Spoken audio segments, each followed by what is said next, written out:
No? Sanctification is a gradual, unti-unti, progressive, palago ng palago yan.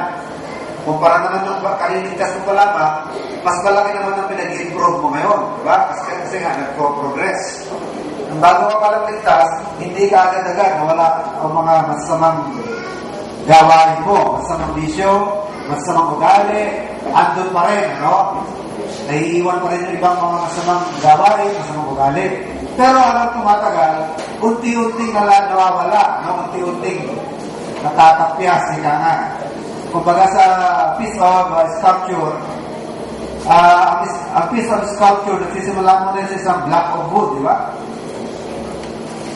Kunwari, ang obrang maestra mo ay isang tao. Tao na may hawak na green sa ulo. Diba? May sculpture yan. Yung mga kailangan natin mga sculpture. Maraming kailangan natin mga kung saan sculpture. Okay. So, pagkakuha mo ng kahoy, parang tao yan, parang Kristiyano na kaliligtas. Ginago ka. Tawag driftwood. Diba? Driftwood. Kahoy ka na kamay-kamay lang kung saan-saan. Dala ng ilog, napulot ka ng isang skulto. Parang mataming yung skulto. Pinulot ka. Ginago ka sa dalang pasigan na kawalan ng pag-asa. Hindi ka natin, no? Lalim to. Ginago ka ng Diyos, ang kahoy, no? Driftwood ka. Ginago ka sa dalang pasigan na kawalan ng pag-asa. And then, hindi mo lang pa ngayong nilukid. Hindi naman pagkahako mo sa ilog, agad-agad, buo ka na agad. So, kung huhubugin ka ng Diyos, ayon sa anyo na gusto niya, unti-unti na niya dapat kasi, di ba? Yung mga hindi dapat, hindi kailangan. So, sa unang proseso, talagang malaking tank, bigger chunk muna. Di ba? Bigger chunk. Malaking tapyas yan, no? Tatapyasin dito, tatapyasin dyan, tatapyasin tumata dito, no?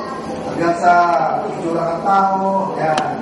Kaya pagka medyo bumoporma na, medyo maingat ka na, right? Unti-unti lang tabas niya, diba? Unti-unti na, kasi finishing touches na lang yan eh. So, ganun din po sa buhay Kristiyano, parang ganyan lang ang sanctification, gradual and progressive. Unti-unti tayong binabanal. Sabihin ng sanctification, pagpapabanal. No? Pagpapabanal. Unti-unti tayong binabanal ng Diyos sa ating pagkatao, sa ating pag-ugali, sa mga masamang gawain, nawawala unti-unti yung mga masamang gawain. Sa atin nga I can say na marami sa atin na natanggal yung vision, di ba? Natanggal ng vision. Yun sa mga masamang salita, dati nahirapan tayo sa pagmura. Bawat salita natin, talagang for emphasis, kailangan may mura. I-emphasize ko lang yung isang sasabihin ko, kailangan may halo pang mura, no? Alam naman natin, ano yun? Foul words yun, di ba? Foul. Hindi pinapayagan ng Diyos. Kaya ng Bible, let no corrupt communication proceed out of the mouth. Let there be no cursing, ano? Alisin natin yung mga cursing sa ating panangalita. So sa una, ako kang Kristiyano, medyo nakakagat-kagat mo ng dila mo dahil, buwan sabi mo. Pero ngayon, madali na lang sa'yo. Hindi mo nagagawa yung mga bagay. So, unti-unti tayong binabanal ng Diyos. No? So, progressive sanctification. So, it is a gradual and progressive work and issues and is finished. Saan mo ba ang finish line? Itong sanctification. Saan ito magtatapos? Siyempre, simula yan nung tayo convert. Simula nung na-regenerate tayo ng Panginoon. So, may simula. Saan tatapos ang sanctification? Saan ang ano yan? Saan ang pinaka-finish line? Magtatapos yan sa glory. Pag natanggap na natin yung ating glorified body. Ang tawag doon ay glorification. Romans chapter 8 and Berners, natin ito, version. So, Romans chapter 8 yun. Kasi yun ang pinaka-ultimatum ng lahat. Doon tayo magtatapos lahat. Kaya kantal ka ngayon, kaya worldly ka, kaya spiritual ka. Kapag namatay na lahat ng Kristiyano, ang karakter ng lahat ng Kristiyano, dito lahat tayo magtatapos sa tinatawag na glorification. And where is that? Romans chapter 8, verse 30. Moreover, whom he did predestinate, then he also called, and whom he called, then he also justified, and whom he justified, then he also glorified. Yan ang tinatawag na glorification. Yan mo magtatapos ang ating sanctification. Okay? So, wag mo natin i-jumble, no? Iba ang regeneration. Iba ang regeneration, iba ang conversion, iba ang sanctification, iba ang calling. Pwede natin nang i-treat na separately. Magkakaiba yan. Although, all these are aspects of our salvation, no? Lahat yan, may kinalaman sa ating salvation. Kaligtasan natin yan. Kaso nga lang, iba-ibang stages o iba-ibang anggulo ng ating kaligtasan. Kasi napaka-glorious ng ating kaligtasan, ano? Amen. Hindi lang naman ito makikita sa isang anggulo lamang. Napakaraming facet, napakaraming aspeto ng ating kaligtasan. Kung gusto mo siyang i-treat bilang binigyan tayo mula sa ating pagkabulok, binigyan tayo ng maginong faculty, you can say it is regeneration. No? After regeneration. Kung gusto mo siyang tingnan sa aspeto na linubos tayo mula sa pagkakaalipin, no? O pagkakaalipin ni Satanas, pwede mo siyang tawagin redemption, redemption, Kung gusto mo siyang tingnan ng ating kaligtasan bilang kaligtasan mo sa condemnation ng Diyos, tandaan natin, may hatol na sa atin ng Diyos. Paano ka maliligtas sa hatol na? Diba? Paano ka makakawala? Paano ka makakatakas sa hatol na yan? Nakatulang ka na ng Diyos. Pero yun nga nangyari. Napawalang sala tayo sa hatol na ibinabana ng Diyos. Ano ba na yung hatol? Diba? Sentensyado na tayo. Pero nangyari sa kamatay ba? There is therefore now no condemnation. Nawala yung condemnation na yun. So, ang tawag yan? Kaligtasan pa rin yan. Diba? Kaligtasan pa rin. So, ano tawag doon sa pagkakawala ng ating hatol? Justification, no? Justify tayo. Ato. Kung gusto mo siyang tingnan sa aspeto na dati galit sa atin ng Diyos, ang wrath ng Panginoon nakamba sa atin, pero ngayon naging atuan tayo dyan sa Diyos. Atuan na tayo, na-unite na tayo sa Panginoon. Ang tawag doon ay atonement. Kaya tinitin yung word na atonement, di ba? At one. Nakita nyo yung word na atonement? Ano yung etymology niya? Diba? Ano nakita nyo? Hindi masyadong nabasa? At one. Diba? Nakita nyo? Atonement, makikita nyo yung word na at-one-ment. Diba? Ano yan? Aksidente? Hindi aksidente yan. Talagang yan ang pinagayari pag na-atom ng tao. Pag na-atom ng tao sa Diyos, yung display niya, na-reconcile ka sa Diyos. Isa ka na sa Panginoon dati. Galit sa Diyos, away ka ng Diyos, ngayon, nakipagbati na tayo sa Panginoon, we will reconcile to God. And this became possible through atonement or reconciliation. So, napakaraming aspeto ng ating kaligtasan. And sanctification is only one of that. Nagsimula ang ating sanctification ang tayo pinag-regenerate, nang tayo mag-convert, at nagpapatuloy niya hanggang sa ating glorification. There is a sense na ang sanctification kasi dalawang wala na yung word na positional. Ito, maganda ko, matandaan yung mga words na ito dahil they-explain madali mag-explain. Diba sabi sa Bible, rightly dividing the word of truth? Diba? Dapat marunong tayo mag-categorize. Pag sinabing dividing, yun na ako mag-categorize. Merong kategorya ng ating sanctification na tapos na. Kaya nga, ang mababasa din sa Bible, parating nasa past tense, sanctified, di ba? Washed, glorified, justified. So, merong aspeto ng ating kaligtasan na past tense na. So, lahat ng past tense, mga kapatid, ito yan, yung positional part. Sana natatandaan nyo ito. Nung tayo na nagpalataya sa Panginoon, nakaabot sa kaligtasan, ang ating standing, ang ating position sa harapan ng Diyos, banal na tayo.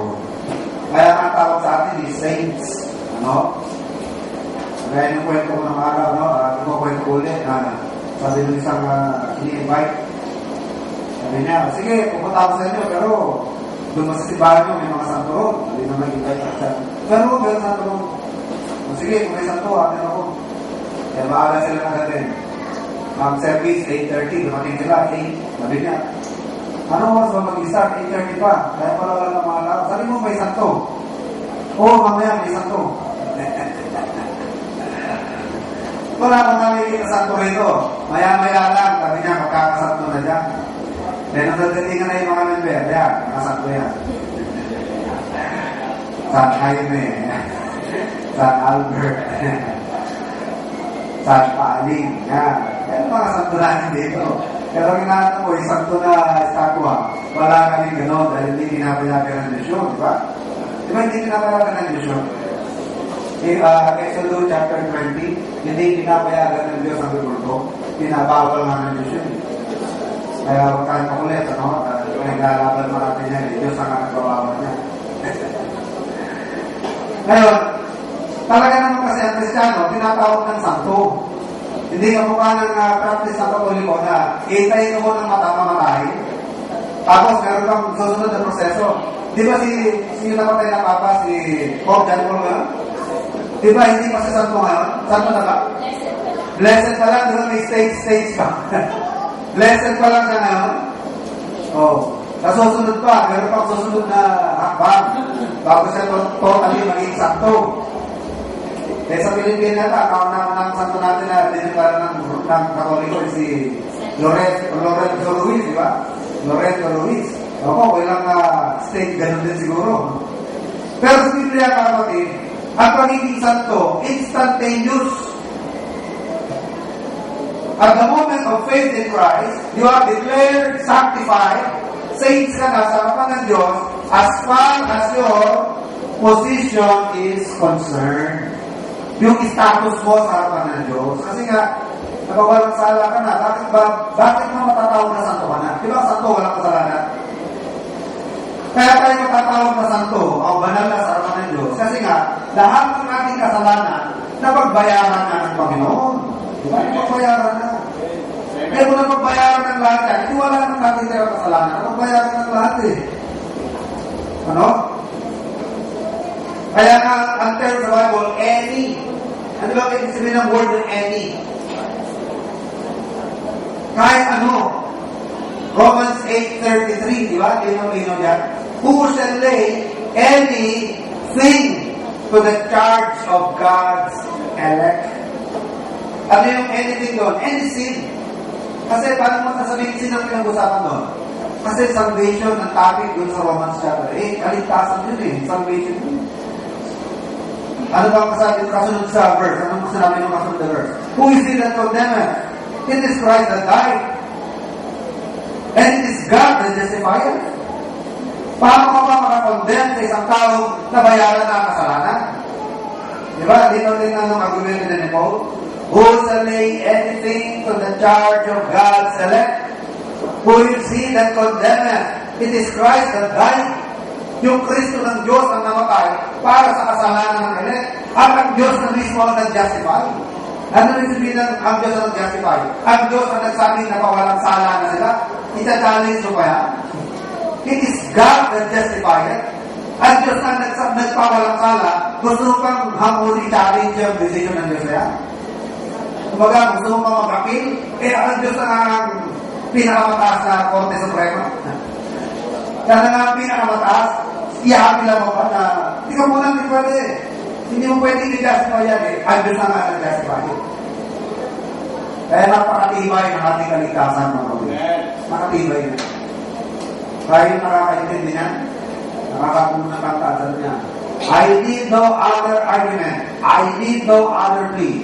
It is enough that Jesus died and that He died for me. Naintindihan niya ang katotohanan na yan eh. Alalay mo kanta na yan. I need no other argument. I need no other plea. Ano ba kabila? Ano ba kailangan ng kabila niya? Ano ba argumento? Ano ba pag-usapan natin yan? Si Kristo na nga namatay. At yung kamatayan na yun, para sa akin yung kamatayan yun. It is enough that Jesus died and that He died for me. No? So, there is a sense in our salvation na nakatapos na. Kaya nga, mababasa nyo, sanctified, justified, washed, di ba? Saved. Puro lahat past tense eh. So, anong parte ng ating kaligtasan na tapos na? Yung positional. Yung ating positional part, our position in the sight of God. Ngayon, meron pang part ng ating buhay Kristiyano na parang ngayon, hindi pa naman lubusang ganap. At yun, mga kapatid, ay yung nangyayari sa araw-araw. Experiential.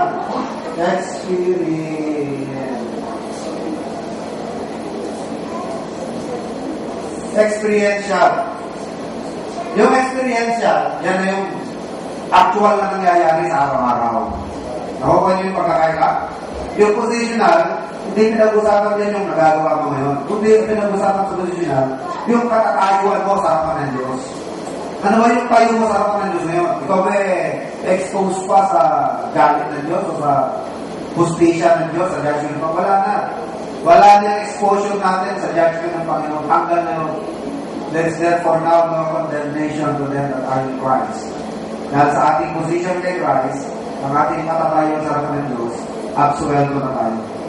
Although sa karanasan natin sa araw-araw, in actual practice in everyday life, hindi pa talaga tayo lubusang washed, hindi pa tayo lubusang sanctified, hindi pa talaga tayo lubusang banal sa lahat ng ating ginagawa.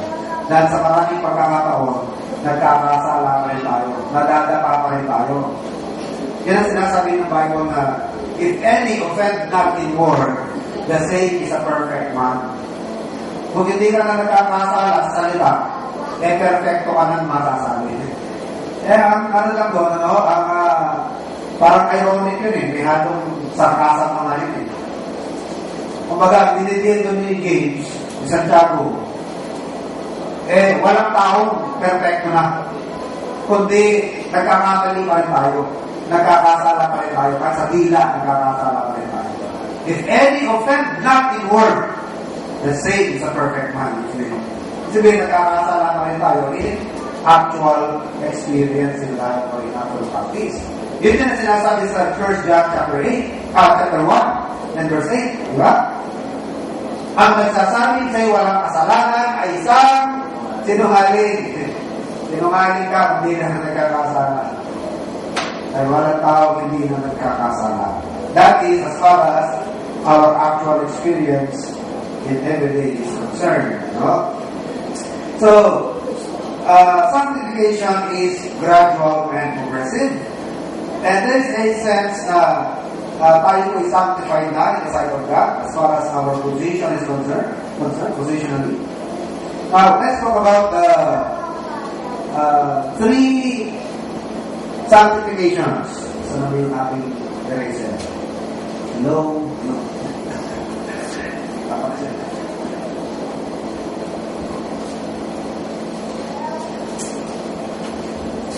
So, sanctification by the Father, sanctification by the Son, and sanctification by the Spirit.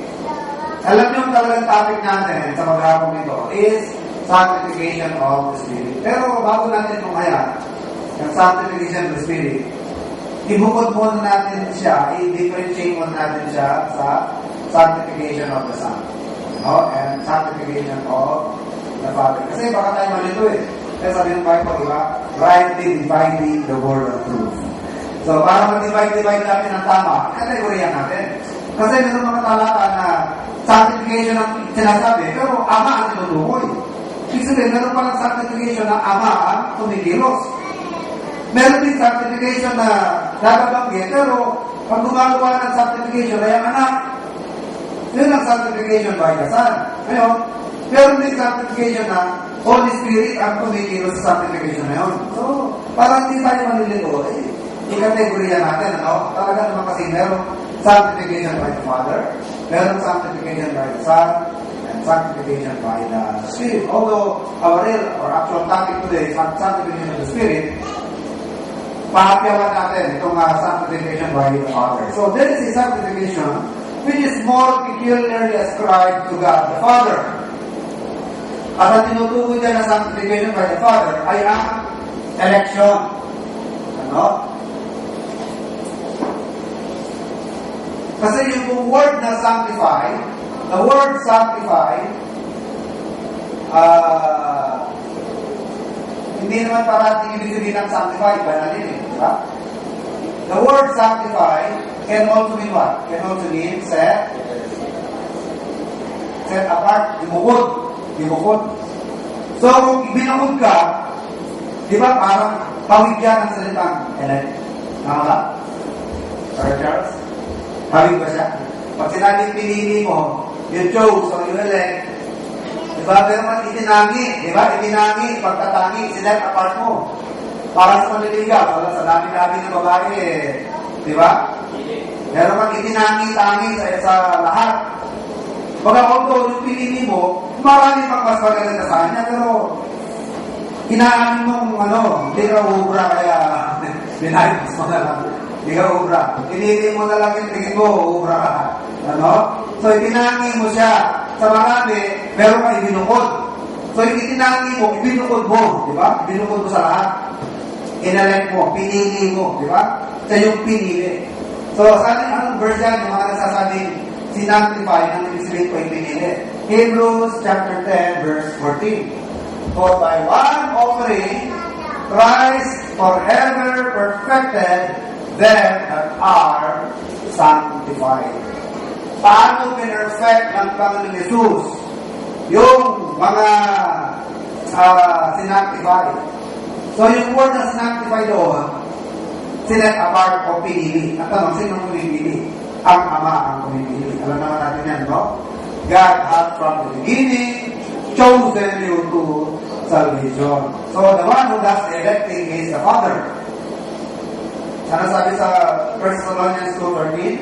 Beloved, as 2 Thessalonians 2:13, Beloved, we are bound to give thanks always to God, because God hath from the beginning chosen you unto salvation through sanctification of the Spirit and belief of the truth. So, ang pumipili ay ang Ama. Ngayon, ang tawag dun sa mga pinili, sinanctify sa Hebrews 10:14.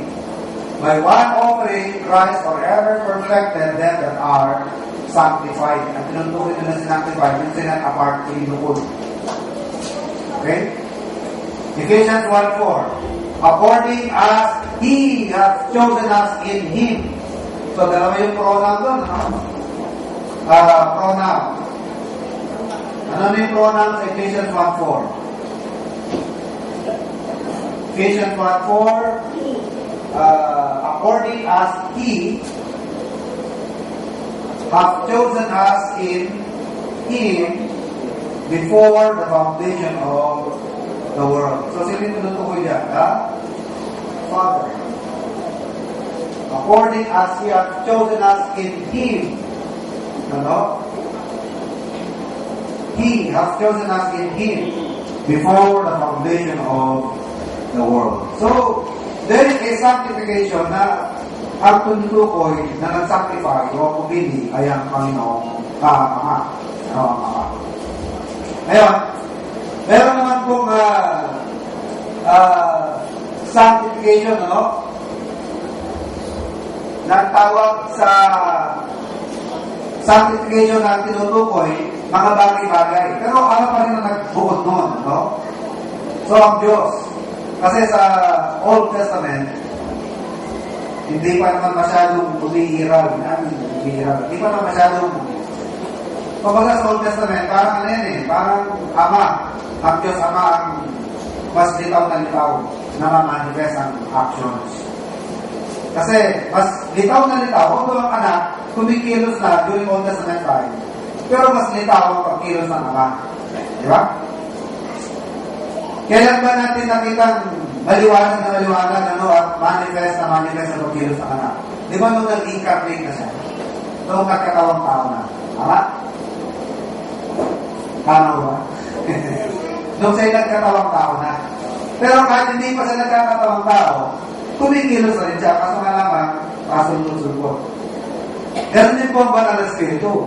Ang banal na Espiritu, bagaman kumikilos na siya during Old Testament time, kumilos siya ng creation, di ba? Genesis 1:2, the Spirit of God moved. Kumilos siya doon sa kay Samson. Pag umalis ang Espiritu kay Samson, mahina si Samson. Pag dumadating ang Espiritu kay Samson, malakas si Samson. Pero hindi pa yun ang dispensation of the Spirit. Ang dispensation of the Spirit, ngayon, di ba? Ngayon, kailan nagsimula yung dispensation of the Spirit? Acts chapter 2, on the day of Pentecost, up to now. Ito ngayon yung dispensation of the Spirit, nasabi sa Thessalonians chapter 2, until He is taken away. The mystery of iniquity is at work. Only He who now letteth will let until He be taken out of the way. So, banal na Espiritu ang kumikilos ngayon sa lupa para tigilan ang misteryo ng kasamaan. So, ito ngayon ang dispensation of the Spirit. But there was a time na hindi siya masyadong active. Ganun din si Jesus Christ. Hindi masyadong active si Jesus Christ sa Old Testament. Pero nung nagsimula siya pagkatawang tao, ang tawag doon sa kanyang pagkakatawang tao is incarnation. Incarnate. From the word carne. Carne is what?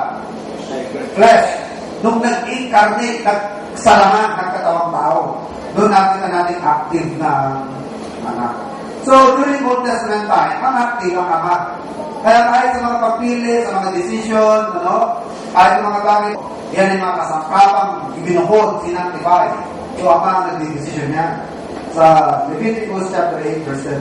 Nakikita niya, Leviticus chapter 8, verse 10. Na yung mga kasangkapan sa tabernacle, at tawag niya rin sinantify ng ama.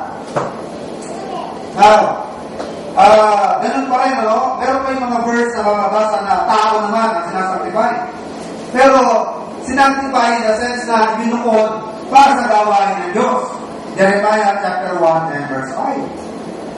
Old Testament yan, so it's the Father who is actively performing at that time, Sabi ng Jeremiah chapter 1 verse 5, sa doon pala lang sa sinapupunan na yung ina, sinanctify na kita. Yung bang word na sinanctify, binanal? Hindi binanal lang ibig sabihin niya. Ibig sabihin niya na sinanctify niya sa mga, ibinukod na. Ibinukod na para sa service ng Panginoon. So, ganun kasi ang Panginoon, may mga pagkakataon na inihayag niya agad, na yung bata, kahit hindi may sinisilang, yung intention ng Diyos, inihayag na niya, kagaya kay Samson. Sino ba yung tatay ni Samson? Anybody? Sino yung tatay ni Samson? Kalimutan na, kung tayo mga, absent-minded, o letter M. Si Manoah. Si Manoah. Tinawag si Manoah ng angel of the Lord. Sabi niya, anak mo, bawal kumain ng katas ng grape, product ng grape, bawal sa kumain ng double bread, bawal lumawak sa patay, bawal makipaglamay, kasi ang mali na anak mo ay gagamitin ko. Special sa kasi may pag-gagamitin na sa kanya. He will be a Nazarite. Diba? Nazarite. Ganun din kay John the Baptist, di ba?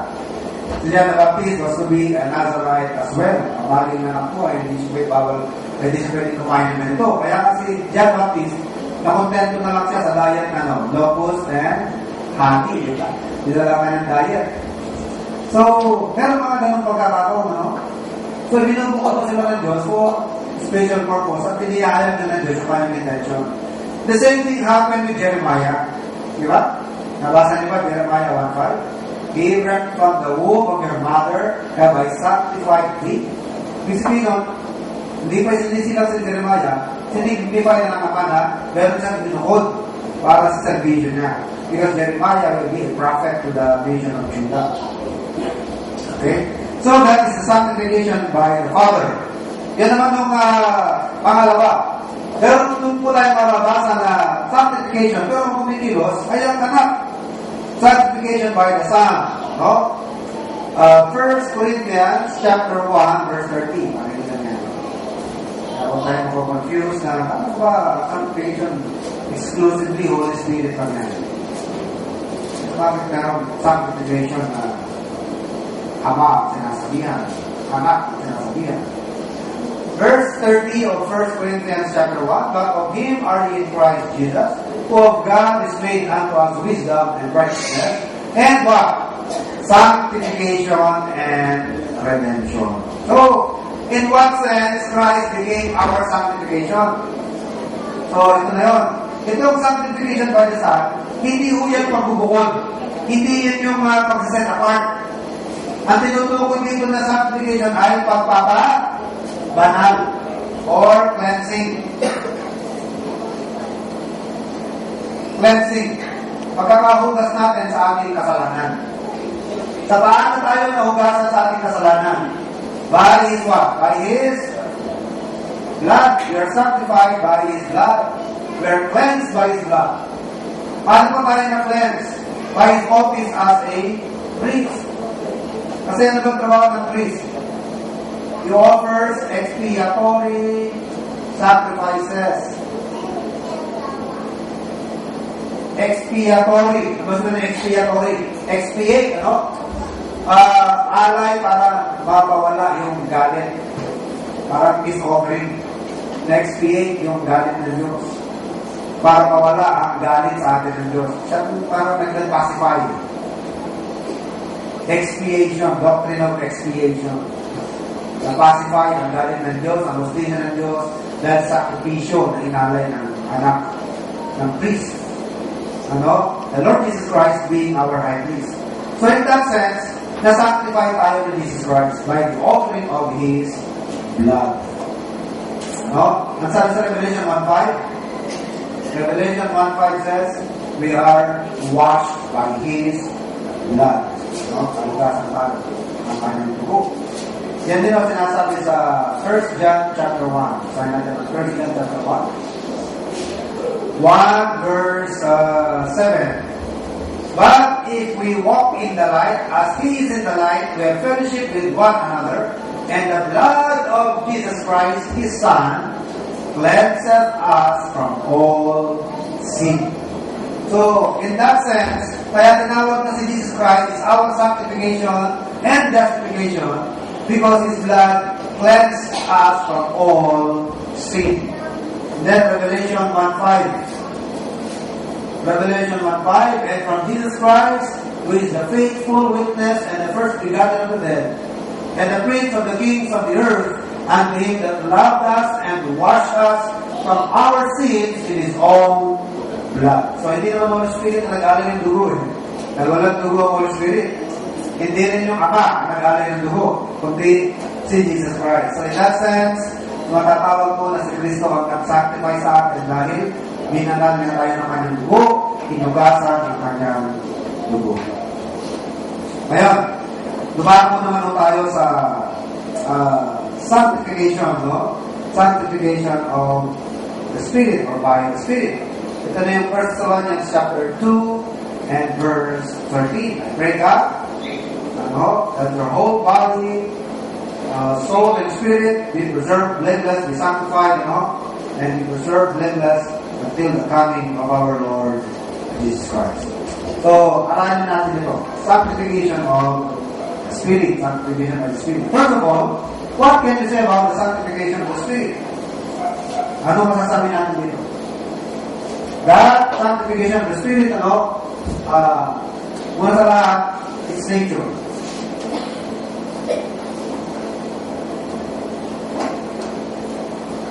Ano bang katangian itong sanctification of the Spirit? Ang masasabi natin dyan, it is a work, no? It is a work. It is a holy principle, and it is a work. A work of God, not of man. Diyos po ang tumatrabaho dito, no? Sanctification is the work of God, particularly the Holy Spirit. Secondly, it is a good work. Paano natin nasabi na it is the work of God? Yan ang sinasabi ng Bible, John chapter 1 and verse 13. Ano sabi sa John 1:13? which were born, not by the will of man, nor by the will of the flesh, nor the will of blood, but by the will of God. No? And sino bang agent sa regeneration? Sino bang agent? Di ba, Holy Spirit? It is the Holy Spirit who gives birth, according to John 3:8.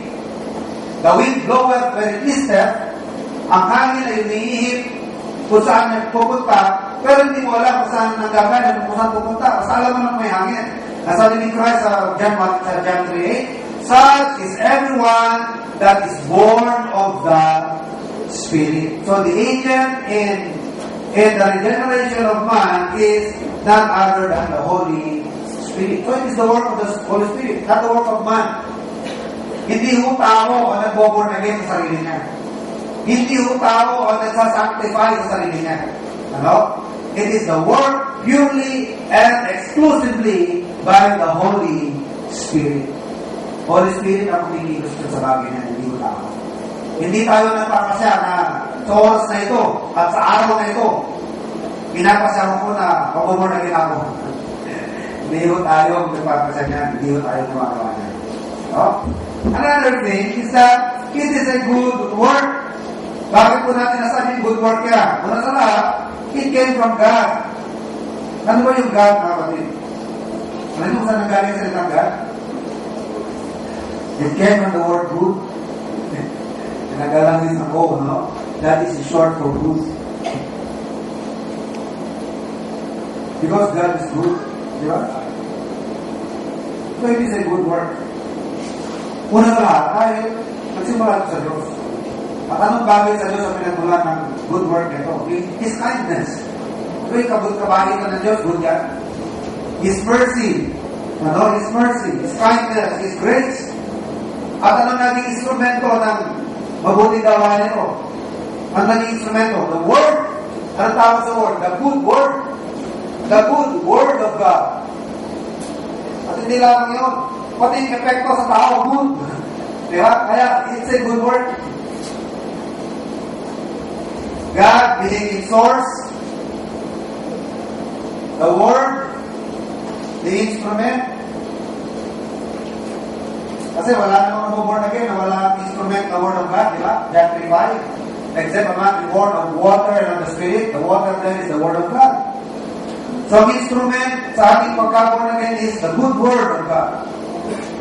At hindi lamang yung Diyos bilang the source, hindi lamang yung good Word of God as the instrument, pati effect is also good. Good for men. Mabuti ang resulta sa tao.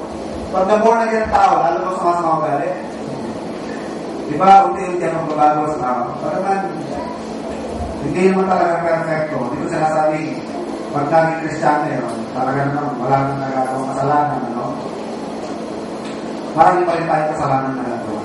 Pero kung parang naman nung hindi pa tayo ligtas, malayo-malayo ang pagkakaiba. Wala pa ako nakita na nung unsaved, mabait ako kung naging biligan, naging sumakagali. Ano, parang kanuda-duda yun, baka hindi talaga na-save. Kasi alam ko, pag naligtas ang tao, yung kung ano yung dati siya noon, mas umi-improve pagkatapos na makakilala sa Diyos. Pero kung yung mabait ng araw tapos naging Kristiyano lang, lalong lumala. Meron pa kayo kilala na lang, kung kailan naligtas, lalong lumala sa mga kagalit. Kasi, kasi talagang tunay, ito ang kaligtasan ng tao. Magkakaroon niya ng good effect. Amen? Kakaroon ng good effect yan. At sa Bible, tingnan mo, lahat ng mga na-born again, maganda naging resulta. Yung si Rahab na dating prostitute, naging virtuous woman. Si Ruth na dating pagan, papagsama sa Diyos-Diyosan, in-embrace ang Diyos ng Israel. Hindi niya nakikilala o meron sa Israel, ano? Iniwan niya kanyang mga mahal sa buhay. Si Zacchaeus na dating overpricing sa kanyang tax na kinakolek, ano? Sobrang passes sa kinakolek niya, sabi niya, kung nagkasama mo, ibabalik po ng fourfold. Ano? Yung manyak sa Gadara na walang makapag-tame, walang makapagpaano sa kanya, naging matino. So, lahat ng naliligtas, tumitino, no? Sunesimus na nagnakaw sa kanyang amo. Na nang magkita sa ni Pablo sa bilangguan dahil siguro nakagawa na naman ng kalungkuhan sa Roma, ay bilanggo. Eh, doon pala siya masasig sa bilangguan. Dahil nakilala niya si Apostle Paul. Eh, nabakalaya na, sabi ni Pablo, may limon, tanggalin mo na Sunesimus. Kung noong araw yun, wala sa pakinabang sa'yo, wala ka pakinabang sa kanya dahil ninanakawa ka kanya. Eh, ngayon, nanak na siya ng Diyos, Kristiyano na yan. Ano? So, pag naliligtas, umaayos. Pag naliligtas, tumitino, no? Umi-improve. So, good, it is a good work because God is the source. It is a good work because the good word of God is the instrument. And it's a good work because the effect is good in man. No? Naging mabuti ang tao. At pagka nagiging ready na yung tao, no? Lumilinis na yung tao, until nagbabago, what happens? He becomes fit for the master's use. Nagiging ano siya, kasangkapan ng Panginoon sa kanyang mga gawain. Thirdly, ano itong sanctification of grace? Now, it began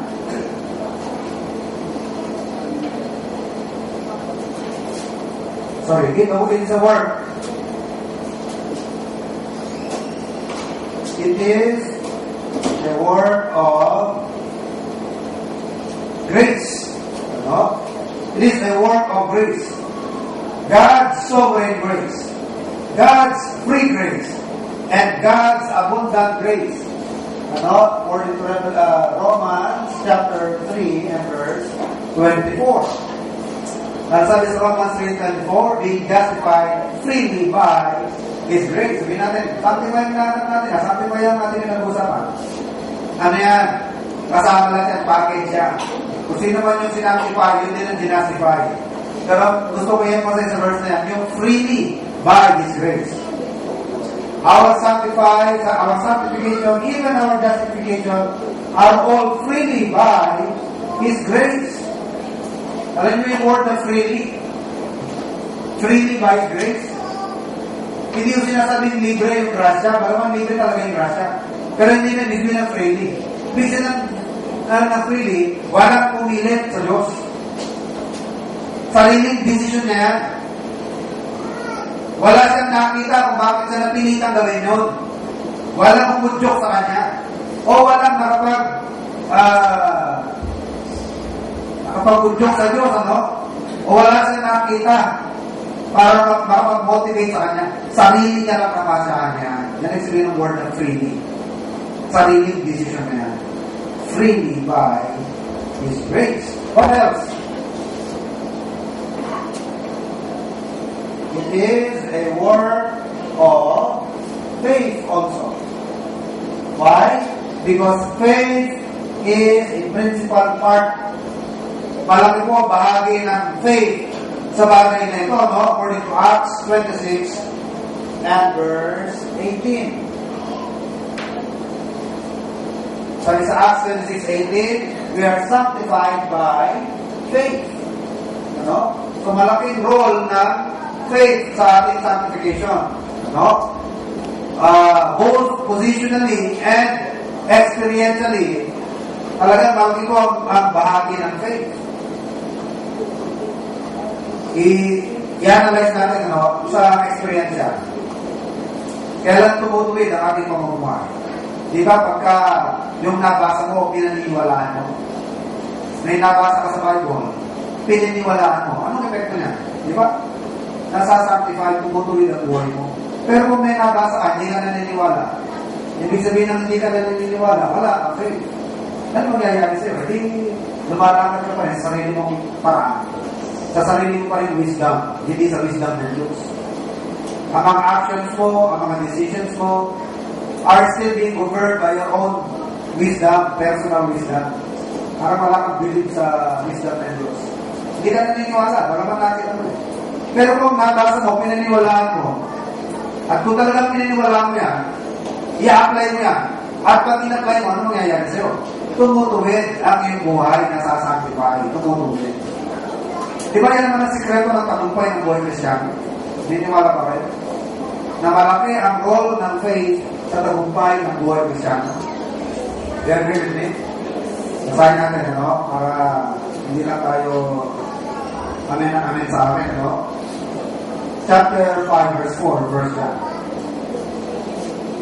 Ano sabi sa 1 John chapter 5, verse 4? Ang isa sa importanteng susi ng tagumpay ng buhay Kristyano is faith. 1 John chapter 5 and verse 4, for whatsoever is born of God overcometh the world, and this is the victory that overcometh the world, even our faith. Gusto niyo magtagumpay sa mundo? Faith. Gusto niyo magtagumpayan ng mga trials? Faith. Gusto niyo magtagumpayan ng mga parang imposible sa buhay natin? Faith. Gusto niyo magtagumpayan ng mga suliranin natin? Crisis, mga mahirap na sitwasyon? Kumbaga kahit na huling higla na lang, isang bulati na lang hindi mo mipirma, bibigay ka na. Ano? Ang pwede mo lang kasahan, faith. Hanggang hindi mo bibigay ang faith, kapatid, okay pa rin yan, tuloy pa rin yan. Ano, buhay ka pa rin. Hanggang hindi nakamatay, parang tinatawag na nakakamatay. Yan ang sinasabi na faith is the victory. So faith is an important part, no, or a principal part of sanctification. And then finally, ano, it is an internal work. Internal work ito. Hindi ho ito panlabas. Pag sinabing panlabas, external na yan, di ba? So, ang sanctification, sa loob yan nagsisimula. Hindi mo pinipilit yung may gagawin ka para ka masanctify. Nagsisimula muna sa loob yan at tsaka lalabas. Yan ang sinasabi ng Panginoon sa mga Pariseyo na ang nililinis nyo lang, ilabas eh. Sabi ng Panginoon, nililinis yung loob ng baso. Ano? Yan ang sinasabi ni Paul sa mga nililikay sa mga katugalingan, mga Pharisees. You are whited sepulchre. In the inside, you are in the outside, you are clean and white. Para kayong nicho na pinturahan ng puti. Maganda lapida, maganda ang mga pagka-artwork, ano, ng mga gilid-gilid ng mga nicho, no? Tapos, yung lapida mo, marble or granite. And then, yung mga sulat, tanso, ano? Pero, mahirap na kayo maglagay ng mga sulat na tanso. Dahil, tinatanso na rin, ano? Yung kayo mag-session yun, makirokas yata, ano? Itako yung mga tansong letra dun sa nicho ng, ano, late President Rojas, diba? 300 sa kilo ng tanso, eh. Kaya, kasi punterero kayo marin nun, ano? So, maganda sa labas, pag-inig Christ sa mga Pharisees. But on the inside, you are skeletons. So, ang sanctification, sa loob mo na yan. Pagka nagsimula sa loob yan, tsaka yan magmamanifest. Kaya pipilitin mong baguhin ang labas para maghimala sa loob. Pagka biglang sanctified ka, masanctify ka sa loob. Ayun na yun, nire-reverse mo, nire-reverse. Binabaliktad mo, no? Hindi tama yung procedure. So, outside reformation lang yun eh. Pag namatay ka, impyerno ka pa rin yan eh. Pero kahit hindi masyado nagbago sa labas, pero nagkaroon talaga ng tunay na pagbabago sa loob, pag namatayan, namin pa rin yun. Maalala niyo yung isang makasalanan sa Korinto? Di ba sabi ni Paul dun sa mga taga-Korintia, ibigay na ninyo yung kay Satanas, di ba? Dahil makulit yung Kristyano eh. Ibigay na ninyo kay Satanas para masira ang kanyang katawan. Pero yung kanyang kaluluwa ay madala sa langit. Di ba? Yung ganong verse.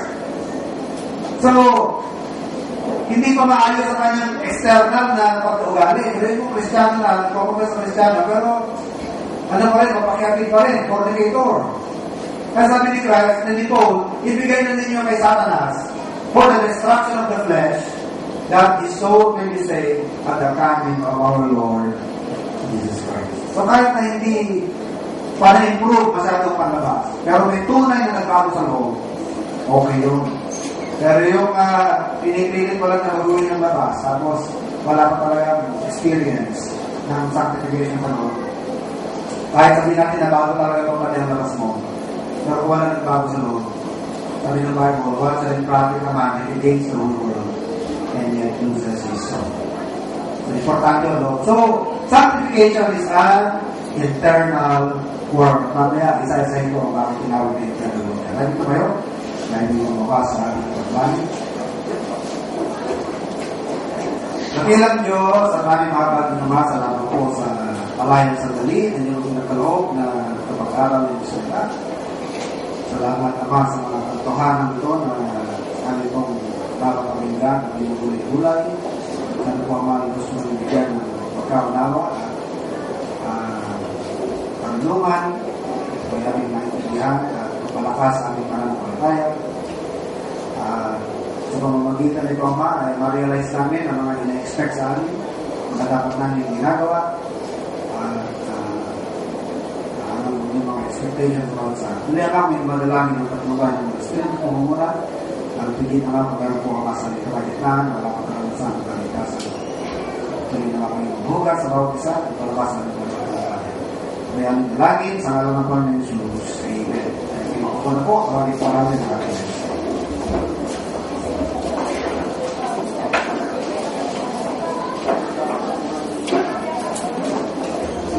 Maraming salamat, Pastor.